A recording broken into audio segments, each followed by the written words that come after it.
Eu quero convidar você, nesse momento, a abrir a sua Bíblia no último capítulo do livro de Jó. Eu vou fazer a leitura aqui desse capítulo 42, Jó 42, de 1 até 17. Eu convido você a acompanhar a leitura desse trecho da Palavra de Deus. Olha só o que consta nesse capítulo da Palavra de Deus. Então, respondeu Jó ao Senhor: bem sei que tudo podes, e nenhum dos teus planos pode ser frustrado. Quem é aquele, como disseste, que sem conhecimento encobre o conselho? Na verdade, falei do que não entendia, coisas maravilhosas demais para mim, coisas que eu não conhecia. Escuta-me, pois, havias dito, e eu falarei. Eu te perguntarei, e tu me ensinarás. Eu te conhecia só de ouvir, mas agora os meus olhos te veem. Por isso, me abomino e me arrependo no pó e na cinza. Tendo o Senhor falado estas palavras a Jó, o Senhor disse também a Elifaz, o temanita: a minha ira se acendeu contra ti e contra os teus dois amigos, porque não dissestes de mim o que era reto, como o meu servo Jó. Tomai, pois, 7 novilhos e 7 carneiros, e ide ao meu servo Jó, e oferecei holocaustos por vós. O meu servo Jó orará por vós, porque dele aceitarei a intercessão, para que eu não vos trate segundo a vossa loucura, porque vós não dissestes de mim o que era reto, como o meu servo Jó. Então foram Elifaz, o temanita, e Bildade, o suíta, e Zofar, o naamatita, e fizeram como o Senhor lhes ordenara. E o Senhor aceitou a oração de Jó. Mudou o Senhor a sorte de Jó, quando este orava pelos seus amigos. E o Senhor deu-lhe o dobro de tudo o que antes possuíra. Então vieram a ele todos os seus irmãos e todas as suas irmãs, e todos quantos dantes o conheceram, comeram com ele em sua casa, se condoeram dele e o consolaram de todo o mal que o Senhor lhe havia enviado. Cada um lhe deu dinheiro e um anel de ouro. Assim, abençoou o Senhor o último estado de Jó mais do que o primeiro, porque veio a ter 14.000 ovelhas, 6.000 camelos, 1.000 juntas de bois e 1.000 jumentas. Também teve outros 7 filhos e 3 filhas. Chamou o nome da primeira Gemima, o da outra Késia e o da terceira Querem-Apuque. Em toda aquela terra não se acharam mulheres tão formosas como as filhas de Jó, e seu pai lhes deu herança entre seus irmãos. Depois disto, viveu Jó 140 anos, e viu a seus filhos e aos filhos de seus filhos, até a 4ª geração. Então, morreu Jó, velho e farto de dias. Antes da gente prosseguir, eu quero convidar você, mais uma vez, vamos orar ao nosso Senhor. Pai Celestial, te agradecemos pela tua bênção na nossa vida. Agradecemos, ó Deus, por ter colocado a tua mão sobre esta igreja, por ter conduzido, ó Deus, por 120 anos, a Igreja Unida de São Paulo. Agradecemos por tudo que o Senhor já realizou na história dessa igreja, pela bênção que ela é hoje, ó Deus, nesta cidade, também na nossa denominação. Pedimos que o Senhor esteja com esses irmãos, que o Senhor esteja com esse conselho, que o Senhor continue, ó Deus, colocando a tua boa mão, concedendo graça e dando direção ao teu servo, reverendo Roster. Que o Senhor continue abençoando também os nossos corações e, de modo muito especial, nós suplicamos. Fala conosco por meio da tua palavra, é o que pedimos no nome de Jesus. Amém, Senhor Deus. Eu quero, se a gente tivesse que resumir, vamos dizer assim, esse último capítulo de Jó, a gente podia resumi-lo em uma palavra só, a palavra restauração. Mas quando eu menciono restauração aqui, eu estou usando com um significado bem específico, esse significado de reparar aquilo que estava quebrado, colocar novamente em bom estado. Eu digo isso especialmente porque ganhou espaço no meio dos evangélicos do Brasil uma ideia de restauração que é aquela de obter de novo a posse ou o domínio de uma coisa que estava perdida, recuperar, reconquistar, recobrar, reaver. E o fato é que algumas igrejas evangélicas gostaram tanto dessa ideia que até alguns anos atrás elas começaram a se unir em torno de uma determinada teologia e muitas, inclusive, entoavam um cântico que diz isso: restitui, eu quero de volta o que é meu. E algumas até sugeriam Jó 42 como o grande capítulo da restituição. Satanás pode tomar tudo de nós, mas Deus vai nos dar em dobro. A gente só tem de reivindicar, declarar com fé, profetizar, e daí então as coisas boas vão acontecer. Deus vai nos restituir aquilo que foi tomado. Deus é o Senhor que restitui, e esta é a tônica da pregação. E a gente não tem dificuldade em entender que, de fato, Deus graciosamente concede a Jó algumas coisas muito maravilhosas. Ele concede a ele bênção sem medida, como nós vamos ver aqui. Mas a gente percebe que a tônica, a teologia de Jó não é exatamente essa. Na língua portuguesa cabe essa ideia, quando a gente pensa na palavra restauração, essa ideia de obter o que se perdeu, mas na teologia do livro de Jó, parece que isso não cabe.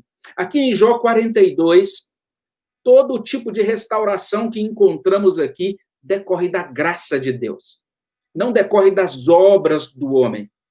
Toda restauração que acontece aqui nesse capítulo 42 de Jó, não apenas decorre da graça de Deus, mas da graça de Deus mediada pelas falas de Deus, pela palavra de Deus. Então é isso que a gente encontra nesse finalzinho do livro de Jó. Já a partir do capítulo 38, Deus começa a falar de dentro de um redemoinho, de dentro de uma tempestade, e em razão desta fala de Deus, a pessoa de Jó é restaurada. Quando olhamos agora aqui mesmo no capítulo 42, no verso 8, Deus fala aos amigos de Jó. E em razão desta fala de Deus, estes amigos de Jó são restaurados. E até mesmo os versículos finais do capítulo, os versículos de 10 até 17, eles estão relatando todas essas bênçãos pactuais que agora vão sendo derramadas na vida de Jó. Mas observe bem, tudo isso deflui da bênção de Deus falar a Jó, de Jó ter experimentado na vida dele essa intervenção poderosa da palavra de Deus. Jó terminou de apresentar um pedido a Deus no auge do seu sofrimento, lá no capítulo 31 desse livro, e no capítulo 38 Deus decidiu falar.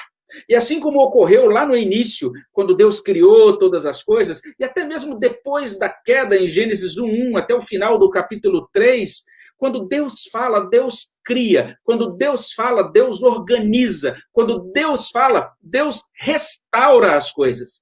Então, quando pensamos em restauração em Jó, nós estamos vendo essa restauração operada pela palavra de Deus, soberanamente pela graça de Deus. E dito isso, então, é plausível a gente assegurar que aqui nesse capítulo 42, nós somos apresentados a 3 dimensões, ou 3 aspectos da restauração. Estes aspectos da restauração são fundamentais para Jó se recolocar na vida, depois da experiência de sofrimento dele. E com base nessa ponderação, essa narrativa de Jó 42, ela nos ajuda a pensar em uma agenda para esses tempos de pandemia. Você vai notar, em primeiro lugar, que neste capítulo 42, a comunhão de Jó com Deus é restaurada. E se você continua olhando para o capítulo, você vai ver que também aqui o ministério de Jó é restaurado. E a gente não pode deixar de perceber que, finalmente, quando olhamos no finalzinho do relato, a vida comum de Jó também é restaurada.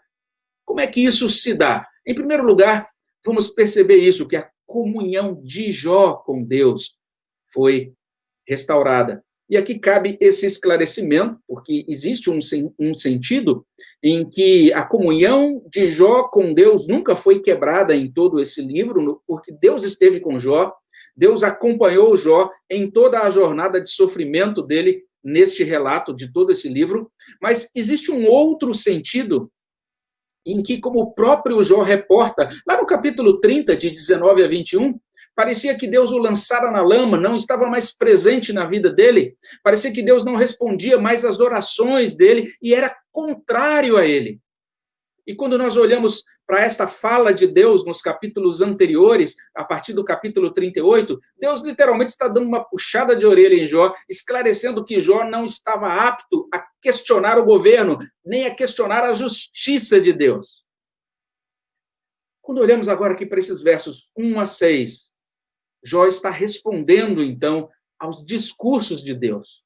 E nesse contexto, o que a gente está vendo é isso, Deus restaurando a comunhão de Jó com ele mesmo, com o próprio Deus.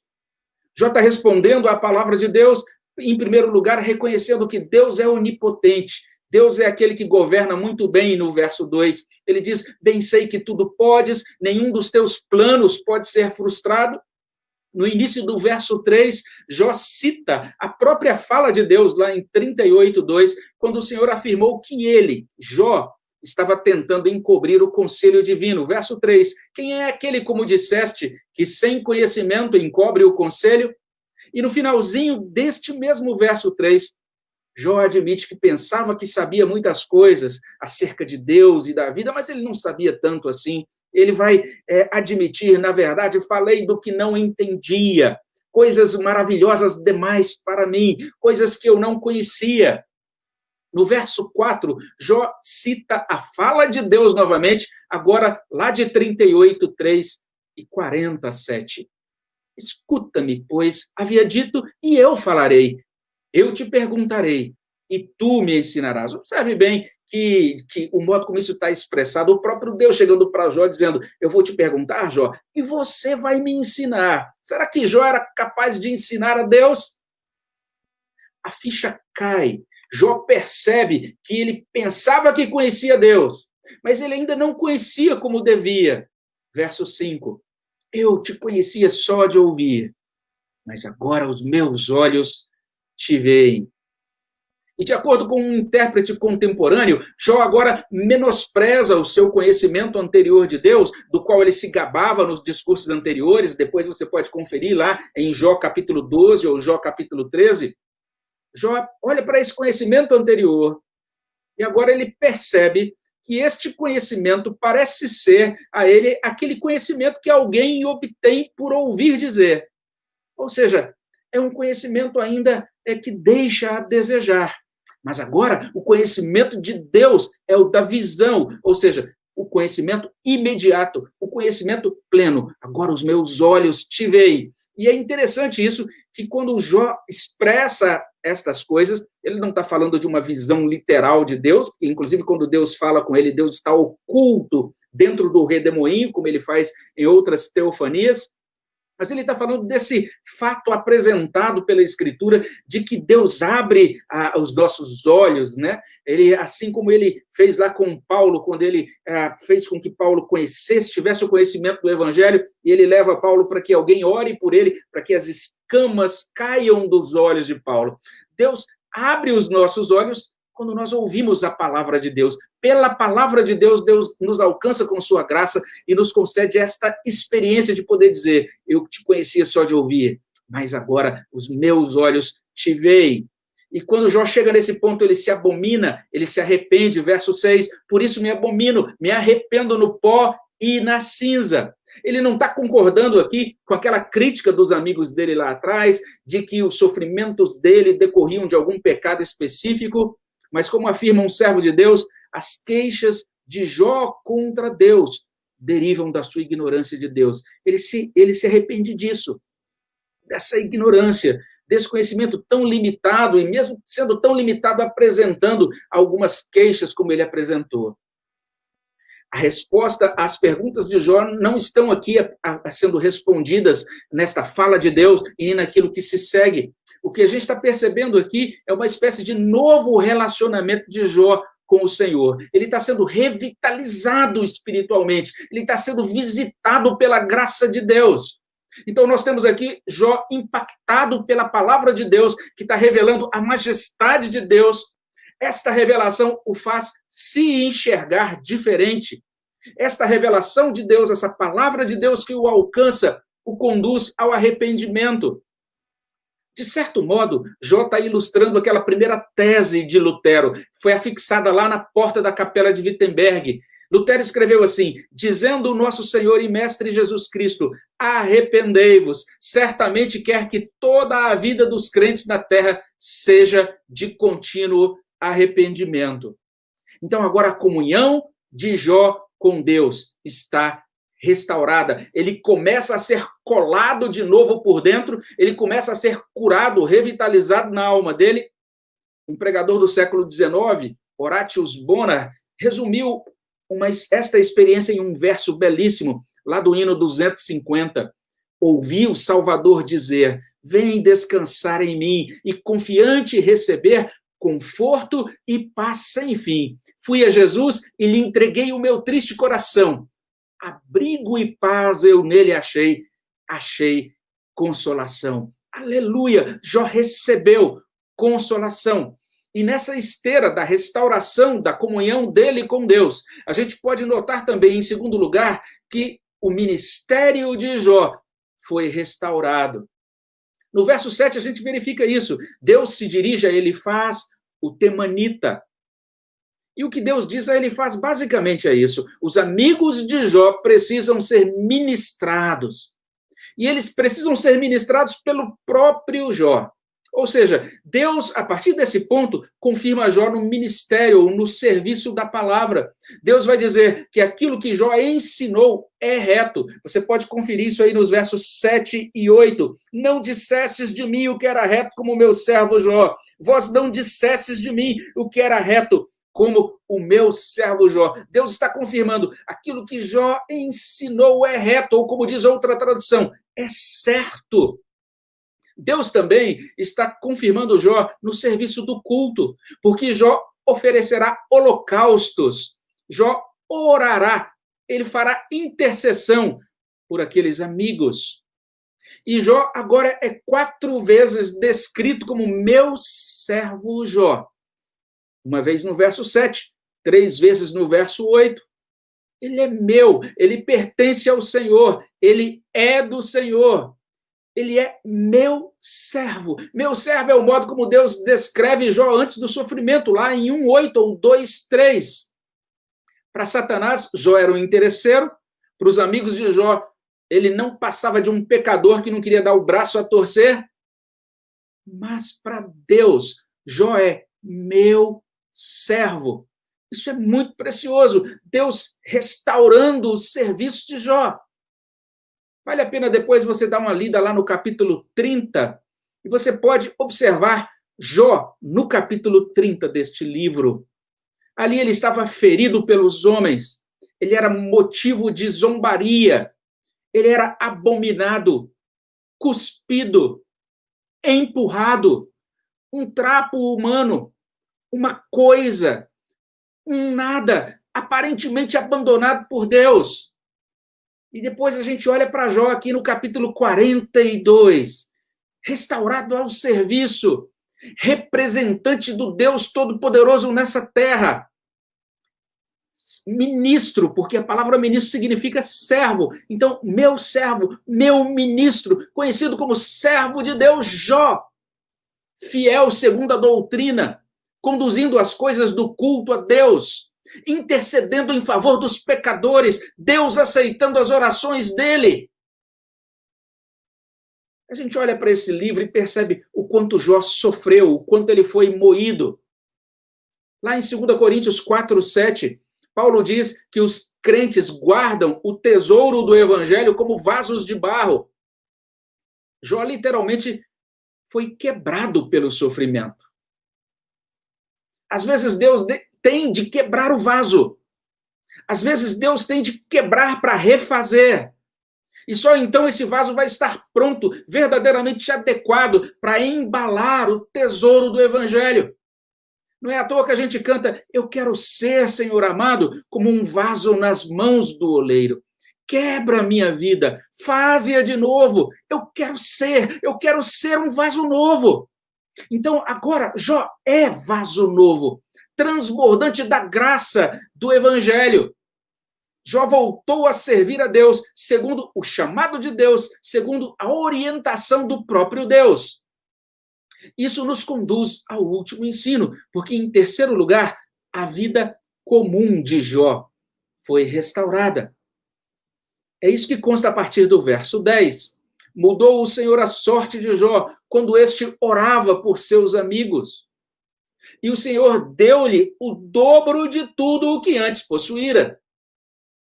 Chama a atenção o fato de Deus operar restauração enquanto Jó intercedia pelos amigos. Verso 10. E é nesse ponto que eu disse agora há pouco. Veja como essa teologia do livro de Jó é diferente dessa ideia de teologia de restituição baseada em decretos e profecias. A gente não vê Jó dizendo assim, agora eu decreto que Deus me dê de volta tudo aquilo que eu perdi, nada disso. Ele está ali obediente a Deus, prestando culto a Deus, oferecendo holocausto, intercedendo. O foco dele está em obedecer a Deus, em abençoar os amigos, enquanto intercede por eles. Ele não está pedindo para que Deus restitua nada para ele, mas enquanto ele está servindo a Deus de todo o coração e ministrando na vida e no coração dos amigos, Deus vai operando restauração das outras coisas da vida de Jó.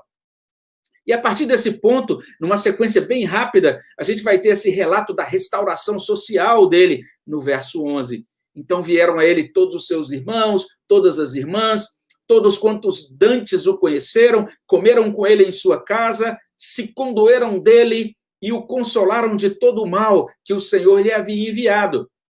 Cada um lhe deu dinheiro e um anel de dedo.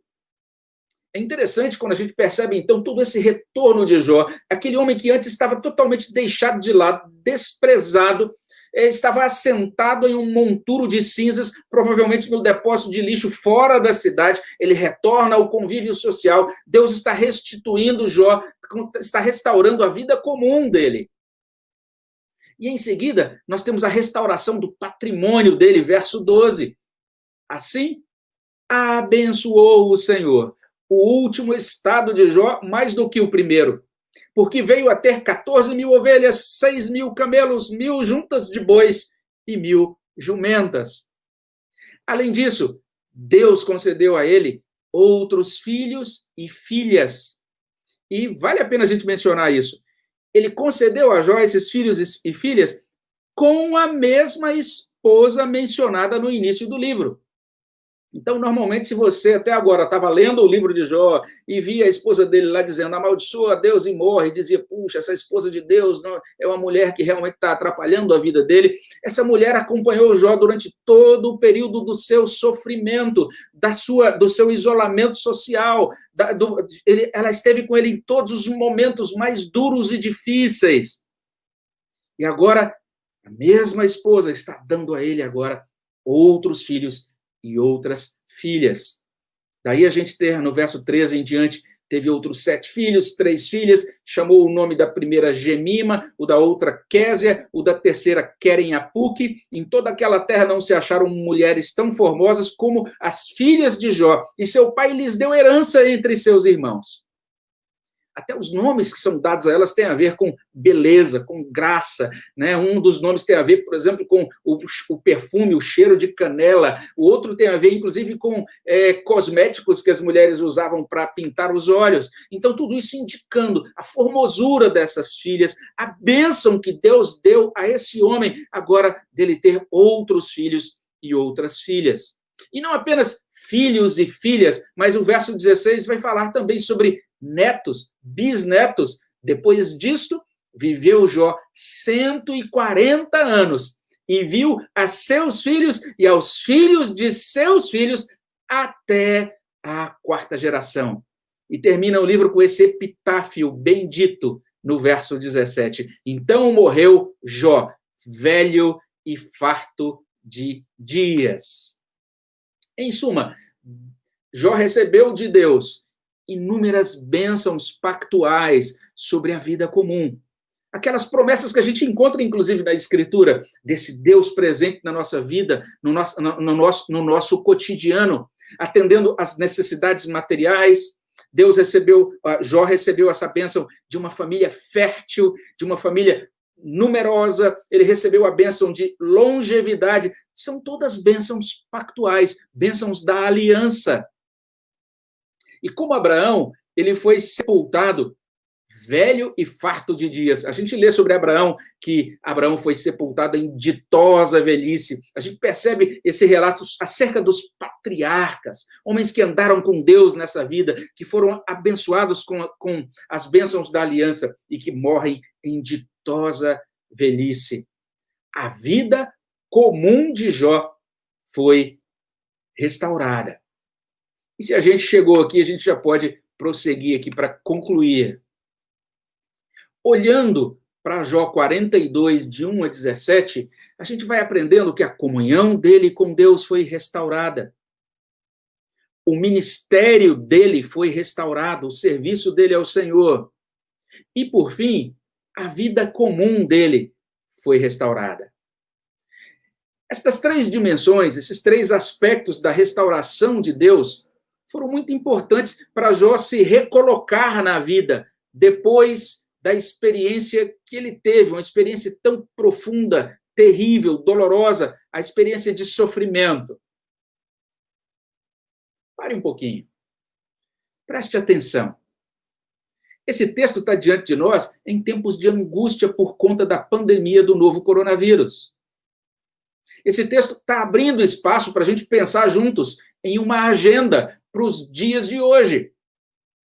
Primeiro item da agenda: acertar as coisas com Deus.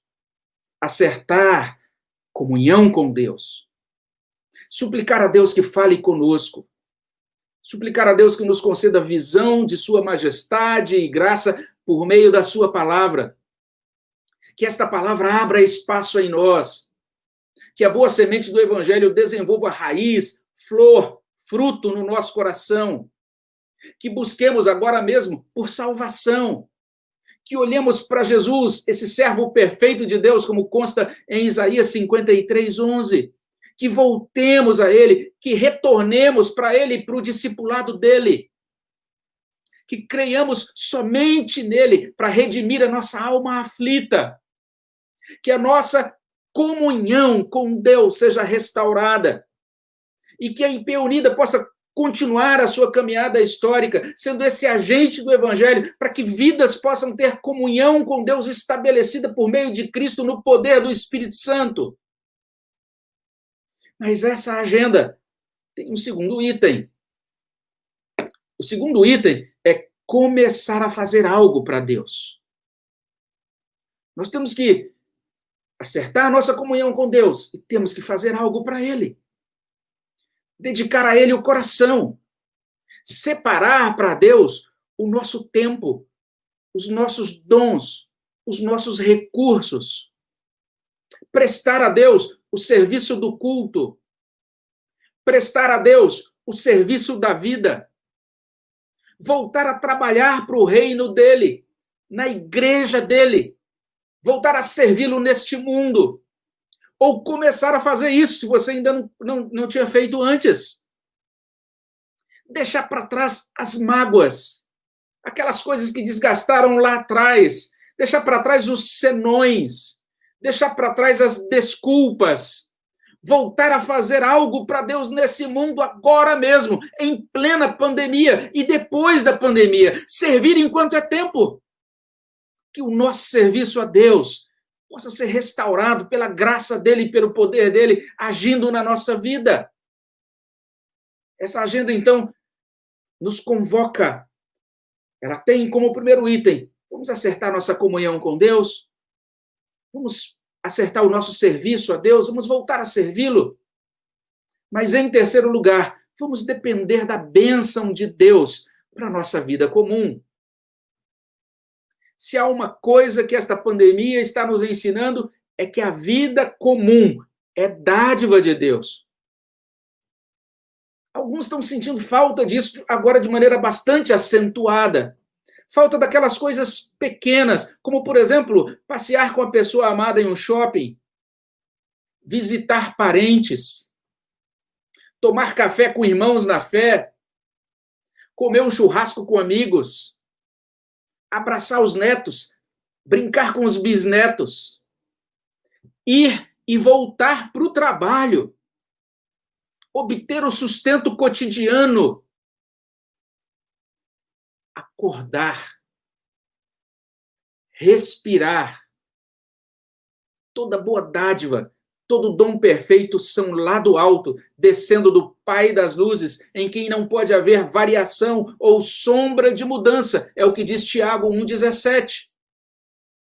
Nós precisamos reconhecer que tudo vem dele. Nós precisamos nos alegrar nele, depender dele. E se algo não vai bem na nossa vida comum, que a nossa vida comum seja restaurada. Vamos suplicar a ele, Deus, é o Senhor quem pode fazer isso. Vamos colocar a nossa vida nas mãos dele, a nossa vida comum, dependendo dele. Compreendendo que a ordem dos eventos neste capítulo não é acidental. Antes de tudo, tem que acontecer a restauração da nossa comunhão com Deus. E somente a partir daí é que a gente pode e deve se consagrar para o serviço dele. E a gente tem que fazer isso sabendo que, enquanto a gente serve a esse Deus tão maravilhoso, esse Deus cuida da nossa vida comum. Enquanto uma igreja permanece fiel à palavra desse Deus, servindo fervorosa e sinceramente, Deus cuida desta igreja. Enquanto uma família faz isso, Deus abençoa essa família. Como a gente lê lá em Salmos 37, versículo 5. Entrega o teu caminho ao Senhor, confia nele, e o mais ele fará. Que seja assim para a glória dele. Eu quero mais uma vez aqui agradecer ao reverendo Roster. Quero mais uma vez dizer que a minha oração é que Deus continue abençoando muito a sua família, viu, reverendo? Seu ministério e também os irmãos da IP Unida e da Conexão com Deus. Eu gostaria de orar mais uma vez. Vamos orar. Senhor, nos encomendamos aos teus cuidados, nos encomendamos à tua palavra, suplicando que teu Espírito aplique essa palavra com poder e com graça nos nossos corações. É o que pedimos no nome de Jesus. Amém, Senhor Deus.